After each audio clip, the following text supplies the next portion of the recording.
We're going to make this interactive as we go through it. We're talking about cybersecurity and how you can actually grow your business. So a little bit about me. I've been in cybersecurity for almost 30 years now. You can read the rest on LinkedIn. Please send me a LinkedIn invite. But let's dive in. Okay, how many of you are using AI today? Pretty much all of us, right? But guess what? Guess who else is using AI? The hackers. Okay. But how many of you are using AI to secure your company? Oh, almost no one. I think I saw one hand halfway creep up. But here's the deal. The hackers are using AI to attack you. And so when you think about what the AI hackers are doing versus our AI defenders, do we think we're keeping up with them? Anybody have an opinion on that? Are we keeping up with the hackers and what they're doing to us? Everyone's saying no, right? So when you think about large companies and how they're protecting themselves, and us being in many cases small and medium-sized businesses, there's a big gap. But guess what the hackers are doing? They're attacking the small businesses to get to the large businesses. How many of you heard of the American Express hack that happened about 6 months ago? All right. Did American Express themselves get hacked? Who actually got hacked? The supplier. Absolutely. Does anybody here know what a third-party risk management program is? Yes. All right, we had to fill out those applications, right? So we realized that as small businesses, we can't get business with a large global organization, Fortune 2000, without going through the third-party risk management process, okay? And they're gonna ask you questions about your security program that you may not be able to answer. So let's talk about some of these areas that you need to have in your security program. When you think about most businesses, especially small businesses, now in the United States alone, there are 32 million small businesses. And 99.9% of all businesses in the United States are small businesses, okay? So, but most of them, they don't have proper security tools. They don't have the capability to stop a basic phishing or ransomware attack. And believe me, these attacks can be stopped. I'll give recommendations at the end on how to stop these attacks. But if you don't have the right tools in place, you're not gonna stop them, okay? And if you don't configure them properly, you're not gonna stop them. Like a lot of people say, I'm gonna put antivirus on my system. They're using legacy antivirus from 20 years ago, okay? McAfee built antivirus back in 1989, okay? And if you're still using a legacy antivirus solution, while the hackers are using an AI-based solution, guess who's gonna lose? You are.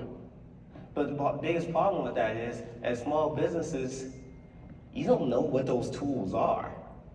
I'm blessed to have been in the cybersecurity industry for almost 30 years, so I know what the right tools are. But that is not your business. And so I think of it like this. As me running my business, I'm not an expert in HR. We outsource our HR, payroll, all that stuff. Whatever I'm not an expert in, I outsource, okay? I don't want to set myself up. And last question here is, when you think about, as small businesses, I'm gonna assume that you don't have a CISO and a large security team, right? Okay, so if you don't have a CISO and a security team, you don't have the right tools, you don't have anybody to configure it and set it up, it's gonna be challenging to secure your organization. So we talked a bit about the American Express hack. Does anybody know what open source intelligence is? All right, we see a couple people. So it's called OSINT, so open source intelligence. So if I'm a hacker, I can just go and Google and go, I did this just a few weeks ago. I went to the American, every company has it, every large company has this. You go search for their suppliers, you're gonna see it. I got an Excel spreadsheet of all of their suppliers. Now many of these suppliers, like we said, these are small businesses. Okay, so now think of you as a small business supplier to any large company you're working with, you're listed somewhere in the Excel spreadsheet. Now the hackers are using this information to go and attack you. So let's talk a little bit about what's happening with AI-based attacks. Now we remember a long time ago, back in the day, we used to get the website defacements. Those don't happen anymore, right? You used to get the African Prince emails that were badly written. They don't happen anymore. We got AI, we got Grammarly, we got ChatGPT, all these tools to fix it. So you don't even have to be good at the language. So if I want to write an email in a different language that I don't even speak, then I can put it into a large language model and have that translated. So it's much, much easier, okay? So again, going back to the original point, we as small businesses are very, very far behind. And ultimately, that ties into the larger corporations. They're behind because they're doing these third-party risk management programs, sending out questionnaires, and you're gonna check all the boxes and say, yes, you do it, so you can get that business, whether you do it or not, right? So we talked about the AI phishing emails. Well, let's talk about business email compromise. This is the largest attack, period. We've all gotten these emails saying, hey, click this link to pay this bill that you hadn't paid yet, or transfer this money into this account that you think is legit. Now, there's two main types of business email compromise.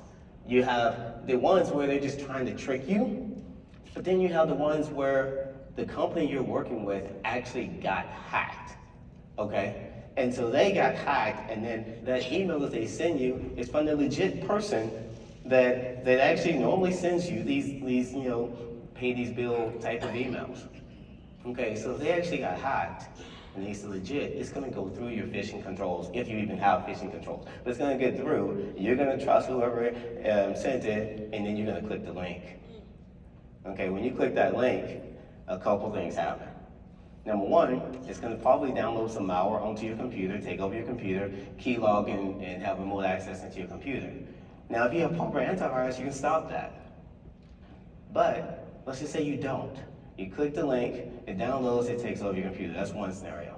The other scenario is you click the link, it takes you to a fake website. Anybody ever heard about MFA bypass, multi-factor authentication bypass? Okay? So what the hackers are doing, even if you do have multi-factor authentication, which you absolutely need to have, by the way, the hackers are, you click that link, they take you to a fake site, and they replace like the I with a 1 or something. It's not your site, but they can copy it, make it like your site. You think you log into your email? You're not. You're logging into the hacker site. They save your username, password, your credentials, and then they will pass your credentials onto your valid site, whether it be Microsoft or Gmail, whatever you're actually logging into, and then you log in, you think everything's good. You just got, okay? So again, easy controls, countermeasures, we'll talk about at the end of how to stop that. So when you think about the social engineering tools, how many of us, after we leave this conference, are gonna post, hey, I just went to an amazing conference and put it on LinkedIn, social media? How many of us? I know I am. Now what if I send an email to you afterwards, or LinkedIn, or some kind of message, and say, hey, Tawana, I wanted to catch up with you. Here's a link to my schedule. Let's chat. I saw you at the conference, but what if I wasn't really there? Or if I just saw you post, and then I'm like, oh, you were there. So then I send that link, and then if you're in business and you want to get business with someone else, they send you a schedule link, like you want to do business with them, you're gonna click that link. If you didn't have proper controls in place, you just got, okay? And so hackers are doing that every single day. Anybody know what a deep fake is? I see 2 hands, 3 hands. Okay, this one scares me the most. As someone that is always out public speaking, lots of videos of me out there. So someone can take my image, my likeness, and then they can put it on a video. Does anybody know what voice mimicry is? Okay, so literally they can create another Corey White. And the same voice, same image, everything, and then have that Corey White communicate with you. So what you have to do for that in your business and your personal life, you gotta have a code word. If somebody says, hey, I'm in Atlanta, I'm in jail right now, I need help, send $1,000, whatever it is, what's the code word? Because it's gonna sound and look like Corey White. What's the code word? You gotta have that in your business and in your personal life. Okay, assuming all of us know what large language models are, again, ChatGPT, etc. Let's talk about what the hackers are using with large language models. Anybody heard of fraud GPT? All right. So yeah, you can go to Fraud GPT. It is a subscription. I love subscription businesses. So whoever's behind this is a genius, great business, scalable, reoccurring revenue model they have in place. And if you get it for a year, I think you save like $700. So all the things we talked about, if I want to build a phishing campaign against someone, and you see here in the sample example here, it says, write me a working code for a Bank of America scam site. Now that could be Bank of America, it could be American Express, it could be anybody, it could be your company. It's gonna automatically generate that website for you, okay? And so the hackers don't even have to be smart. And one thing I want to remind you guys, a lot of us don't think about it, but us in the United States, we think, why would someone do this, something this horrible to us? But some other countries, they don't see that bad. They see the United States as a rich country. And so what that means is, we should target them. They're rich and they're taking advantage of all these other smaller companies and countries, sorry. So let's take the good and bad out of it and just realize it's happening. And it's gonna happen. It happens every single day. Let's talk more about Fraud GPT. So it will automatically make a fake persona. So if you click on, you're like, oh, I got this phishing email. Let's see if this is a real person. And you go to LinkedIn, oh, it's a real person. Okay, they do work at this, bank and accounts payable, receivable. So it already has bypassed that part of it. The next one is, they know what detection tools we have to prevent these types of attacks. So built into it is ways to bypass that as well. And then automatic social engineering. So we talked about what used to have to happen manually. This does this automatically. It's going to create all these social engineering attacks against you as an individual. You just got to say who you're targeting or what company you're targeting. Then you'll build out your whole plan. Again, for social engineering, you got to have a site that you're targeting. You got to have the people you're targeting. We'll build that out, plan the whole thing out for you. Again, it's a large language model. So AI is launching these attacks. And what's so funny about it, just last year, it was called Worm GPT, which really wasn't that good. They improved their own model, so I'm sure in 2025, guess what? There's another one coming out, more sophisticated. But you circle back, most of us are not even using AI to secure our companies. Most of us don't have the right tools to secure our companies, okay? We have to bridge this gap. Let's talk about the countermeasures now. All right, multi-factor authentication. Everybody here is using it, correct? Yes. Okay. In your personal life and your professional life, on everything. Okay. Perfect. Thank you. Now, AI-based endpoint protection. How many of you have antivirus? I'm not talking about your Legacy, your Norton, or your McAfee, and all of those. I'm sorry, but you need an AI-based antivirus. And yes, some of those tools are building AI into it, but again, you need the best of breed product to stop these attacks. Because what's coming at you is an AI-based attack, okay? So you need an AI-based tool to be able to do that. Okay, phishing emails. So we talked a lot about that. How many of you have any kind of anti-phishing controls in place to stop? Because the first thing you got to do is stop the email from coming in. Okay? All right, very few of you. But again, that's something you got to have in place. Now, the second piece is, when you think about security awareness training, how many of you done security awareness training? Okay, most in the room, good. Does it work?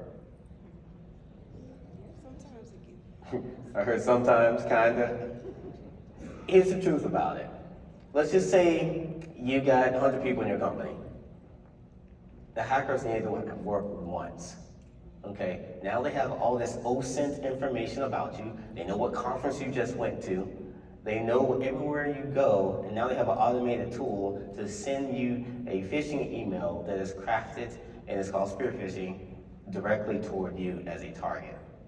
So if it doesn't work today, and they try again tomorrow against everybody in your company, and let's say even if you have 10 people in your company, they're gonna keep trying, because this is automated. They're not sitting there pressing a button.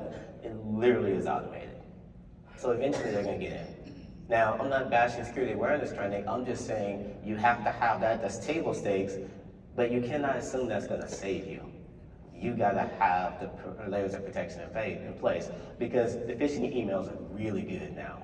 The fake websites are really good now, okay? So just looking and trying to verify the URL or trying to verify, the email address, that's just not enough.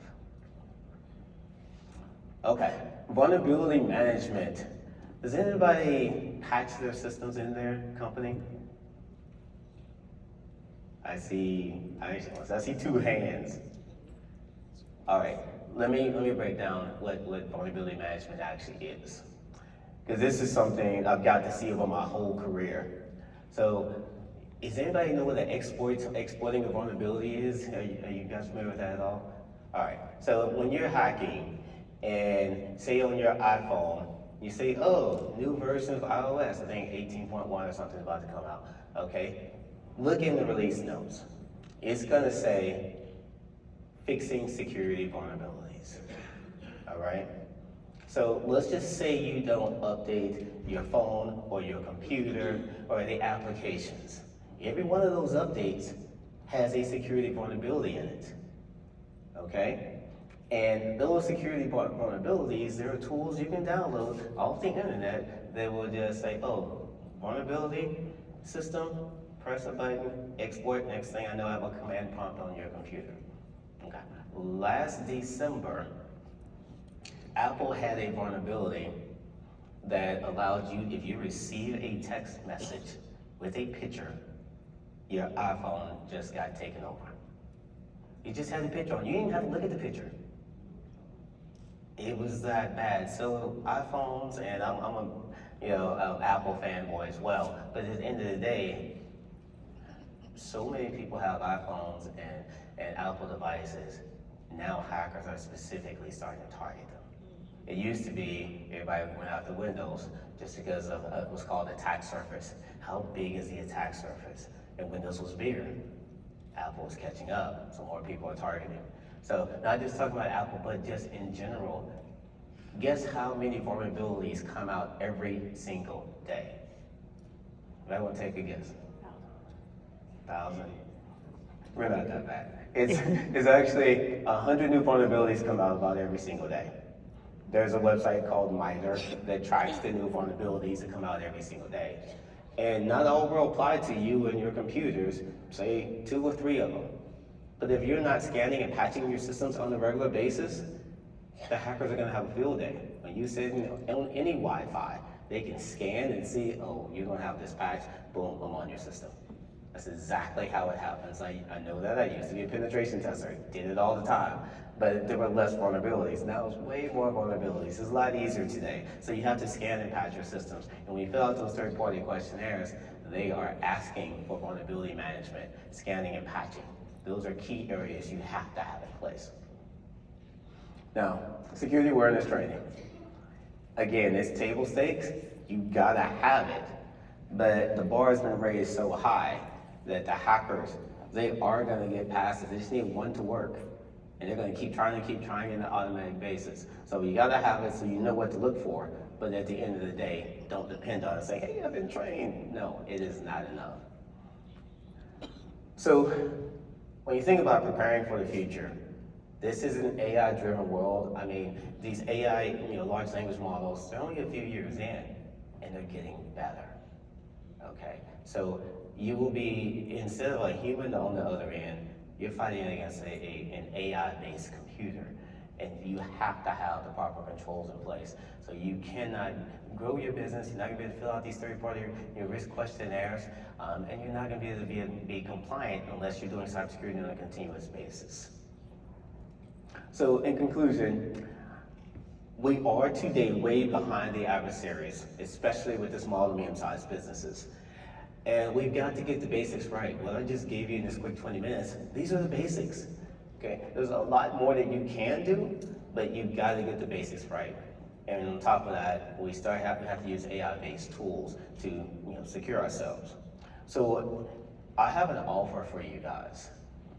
So with this QR code or see me afterwards, If you want to know what all these large corporations are looking at when they're assessing your company, see if you can partner, they use a third-party risk management tool, and this information is free out there, but you don't get access to it. It's like your credit report, okay? So we use a product called Risk Recon. We're partnered with MasterCard.